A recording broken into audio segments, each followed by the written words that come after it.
Unlocking life transformation. Ever wondered about the secret to revamping your life?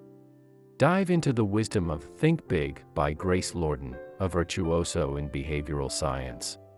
Lordan unveils a common pitfall: our rush to change everything at once, resulting in failure. Instead, she proposes a recipe for success: pinpoint a monumental objective, acknowledge its multi-year journey, and progress through consistent, incremental steps. But that's not all. Lordan dismantles cognitive biases, those mental shortcuts we all unwittingly employ that obstruct our goals. Lordan, an associate professor of behavioral science at the prestigious London School of Economics, boasts a trailblazing role in steering UK government productivity. Think Big, her debut publication from 2021, heralds her expertise.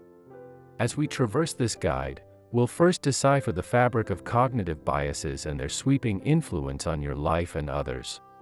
Brace for Lordan's transformative counsel, steering you towards self-discovery and navigating the intricate realm of cognitive biases and external hurdles.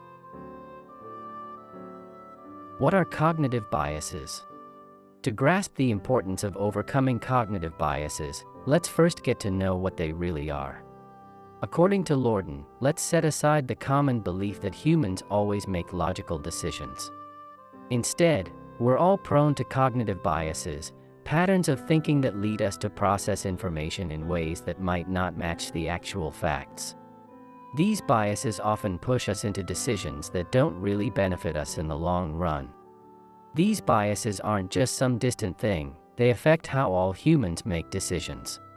So, naturally, they have an impact on your life too. Lordan argues that many of these cognitive biases you'll come across are your very own. So, if you're aiming for your goals, it's crucial to understand what these biases are, enabling you to navigate around them. And guess what? You'll also bump into biases from others. While you can't control how they handle these biases, you can definitely learn how to maneuver around gatekeepers' biases that might pop up as you strive towards your goal. Plan for who you want to be. Now that you've got a handle on how your brain tricks you, how do you actually make a change? Well, we're about to break it down step by step. First off, let's get clear on the roadmap. You need to know who you want to become, and then build a plan to get there. We'll also dive into tackling those tricky biases that might pop up on your journey. Know who you want to be. Changing your life starts with a single step, and according to Lordan, that first step is all about envisioning your ideal self. She calls it your Me Plus, and we'll just call it your ideal self. Picture a day in your future life, somewhere between 2 to 10 years from now. What's your job title? What field are you rocking in? What fills up your day? If the job title is a blur, focus on the tasks you'd absolutely love to dive into. These tasks should feel super important, both to you and to others, since we all tend to give our best for stuff we see as a big deal. And hey, that future self you're picturing, make sure it's what you really want. Lordan warns about a tricky bias called the ambiguity effect. It's the tendency to pick a goal where you know the odds of success, even if you're not super excited about that goal. For instance, you might go for law school, which has clear acceptance rates, over pursuing your dream of being a singer, where the success path is less clear. Plus, watch out for the bandwagon effect, where you end up doing what everyone else is doing, and the reactance bias, where you rebel against stuff just because others aren't into it. Once you've got that ideal you locked in, Lordan's all about the skills. What does your ideal self have in the skills department that you're currently missing? If you're stumped, go chat with folks doing similar gigs and see what skills they're using that you're not. Pick about 3 to 5 skills you can work on regularly. No need to empty your wallet or your schedule, just a bit of focused practice each week should do the trick. Practice new skills. Got those skills lined up? Great. Now comes the real deal, practice. Lordan's mantra is simple: practice makes perfect. You're aiming to master those skills till they're second nature. Start by jotting down these skills where you'll see them often. After all, we humans tend to pay extra attention to stuff that's right under our noses. Here comes the fun part, making a practice plan. Look at your current gig. How can you adjust your routine to give those skills the time they deserve? And in your own time, think about how you can level up those skills. Maybe it's diving into YouTube tutorials or something similar. Build relationships. Here's a nugget from Lordan: your connections matter. It's not just what you know, but who you know. Start with the folks you're already acquainted with. Every month, ask one of them for a bit of help on your journey. Your work buddies are a good starting point, as they likely have some inside scoop. And don't stop there, reach out to new faces too. Like, if there's a big shot in your dream industry, why not drop them a line and ask for a chat? To up your odds, let them know how the convo could benefit them too. This taps into what experts call the framing effect. Throw in something like a dinner invitation, and you might just get a foot in the door. When reaching out, mix it up, don't just stick to folks who are like you. Our brains have a thing for familiar faces, but that's not always helpful. Go for a mix of perspectives. It's like a secret sauce for your journey. More variety in advice means more chances for solid insights. Make a plan. Last but not least, you need a plan. Not just any plan, but a smart one. Lordan's got your back here too. Devote at least 90 minutes a week to your goals, enough to make progress without going overboard. And here's a golden nugget: set aside an hour every week to check how you're doing and map out the coming week. It's like your own progress report. Keeping it fresh and top of mind means you're more likely to stick with it. Plus, figure out if you're actually enjoying what you're doing. It's all about loving the journey, not just the destination. Recognize and navigate your cognitive biases. So, you've got a plan, and now it's time to put it into action. This part is all about understanding and overcoming those internal roadblocks. We'll dive into building confidence, managing your time effectively, staying on course, and how to bounce back when things don't go as planned. Boost your confidence. According to Lordan, stepping confidently toward your goals means you need to take on those pesky personal stories that might be holding you back. We all have these stories, beliefs about ourselves that we tend to cling to. The tricky part is that our brains love to confirm these stories, ignoring anything that goes against them. But some of these tales might be shackling your progress. Let's say you've convinced yourself you're too old to switch things up. When you feel anxious turning down an opportunity that could be great, that's a hint there's a limiting story at play. Time to identify it and challenge it. Take the example of believing you're a total couch potato.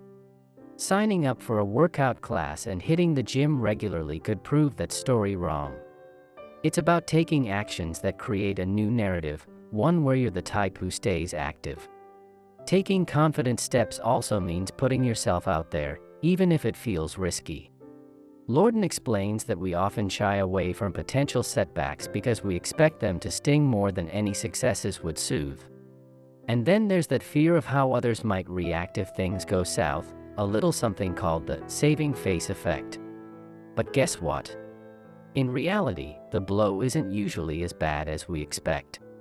And people don't scrutinize our every move as much as we think. Reminding yourself of these truths can help you step out with more confidence. Master your time. Confidence is great, but you've also got to nail your time management. Lordan's got some gems here. First off, plan for more time than you think you need. We humans have a knack for underestimating how long things take. It's called the planning fallacy. To dodge its trap, try multiplying your time estimates by 1.5 and set your schedule accordingly. Keep a record of how your estimates stack up against reality. You'll spot patterns that'll help you fine-tune your planning. Now, when it comes to focused work, the magic number is 90. Yep, That's around how long you can give your full attention to a task. It's called the flow state. At first, it might be a struggle, but over time, you'll groove with it. And sticking to 90-minute bursts ensures you stay productive without burning out. But planning is just the start. You've got to follow through. Lordan's got 2 nifty strategies for that. First, sprinkle in rewards and consequences. We humans tend to dodge things that feel unpleasant right now, even if they're beneficial in the long run. So, pair up your desired behavior with short-term rewards and mild consequences. For instance, treat yourself to an episode of your favorite show after tackling a tough task. Then there's the art of predicting your output. Instead of aiming for a single task, set expectations for a really productive, kinda productive, or just a little productive day. When the time comes, adjust your goals based on your energy level.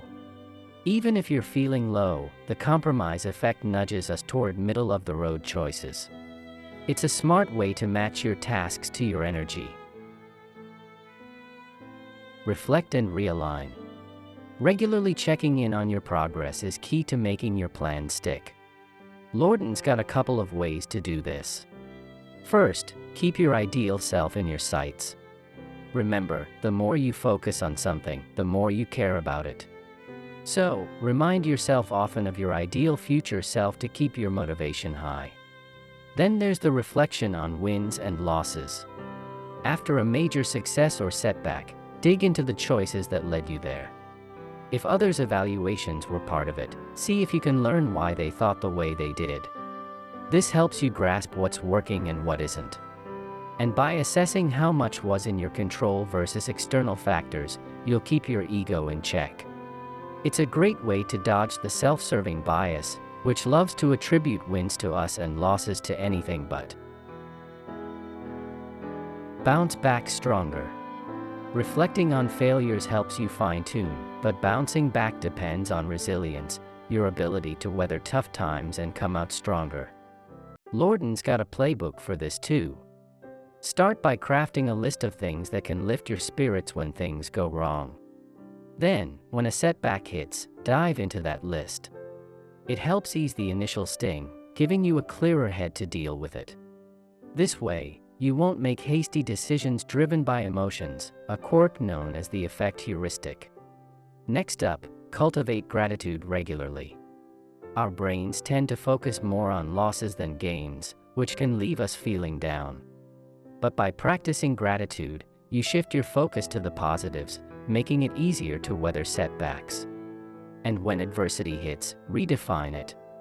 Lordan's advice is to stop comparing yourself to others. No matter how well you do, there'll always be someone doing better. So, focus on your growth compared to your past self, not others. By doing that, you'll be less thrown off by others' achievements and stay true to your path. Recognize and overcome external challenges. Now, let's delve into how to navigate those external hurdles on your path to achieving your ambitious goals. This section will unveil strategies to optimize your environment for heightened productivity. Navigate through others' cognitive biases that could impact your journey to your ideal self, and effectively handle feedback to fine-tune your progress. Craft your surroundings. Lordan emphasizes that the linchpin of adjusting your environment for maximum productivity lies in taming digital distractions. We've covered the magic of flow earlier, that state where you're fully immersed in a task. But the siren calls of digital disruptions, like those Instagram pings, can yank you out of the zone, costing you precious time to get back in. Taming these distractions is key. Identify your biggest attention thieves and designate only one device for accessing them. When you're working, tuck that device away. Lordan also sheds light on other environment tweaks that research has found to boost performance. Dedicate a specific space for deep work to trigger your brain into flow mode more swiftly. Natural light and fresh air correlate with better output, so optimizing your workspace's ventilation and light or taking breaks outside can work wonders. Keep your workspace serene, introduce some greenery, and maintain the temperature between 16 and 24 degrees Celsius, 60 to 75 degrees Fahrenheit. Tailoring artificial lighting can also enhance your focus or creativity, brighter lights for concentration and gentler ones for inspiration. Navigate people terrain. As you journey toward your ideal self, you're bound to cross paths with individuals who hold sway over your progress. To master these encounters, start by aligning with their expectations. Lordan unpacks a cognitive shortcut called the representativeness heuristic, when we think something is part of a group based on a single resemblance. While this heuristic can be limiting, you can use it to your advantage. Find ways to signal your membership in the group you aim to join, then work on securing those signals. For instance, if your target company's team members all belong to a specific club, consider joining it. Next, cracking the popularity code is crucial. If a social group holds the potential to aid your journey, become a part of it. This taps into the intergroup bias, our preference for those in our circle. Being part of the group can bring perks like protection in tough times, thanks to the halo effect, our tendency to form an overall positive impression based on a single trait. Further, Lordan guides you in steering meetings to your advantage. Often, meetings fall into an informational cascade where everyone parrots the same idea to fit in. When you want to introduce a fresh perspective, Lordan suggests a three-step approach: echo a prior point, inject your unique view, then point out someone else who should chime in. Multiple voices on a topic will grab the group's attention. Solicit and navigate feedback. Executing your plan effectively hinges on seeking valuable feedback and knowing how to respond. Begin by defining what feedback you won't consider.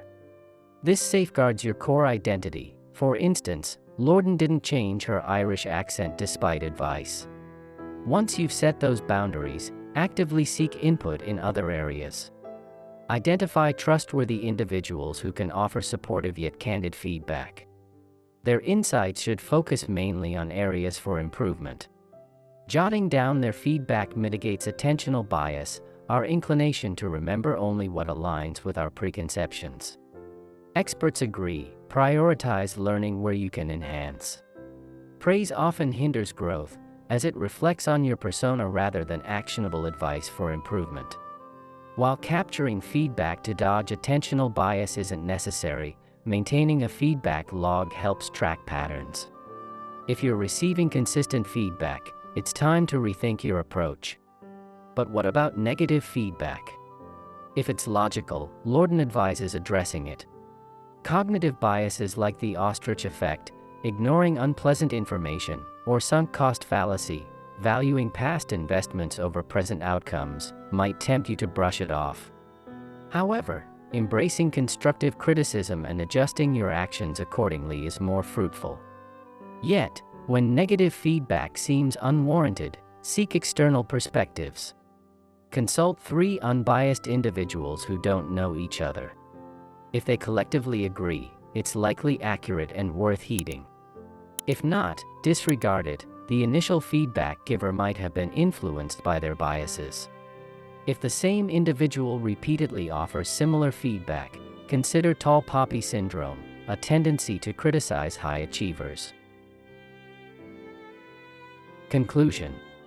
Think Big offers a comprehensive framework for individuals seeking personal and professional growth.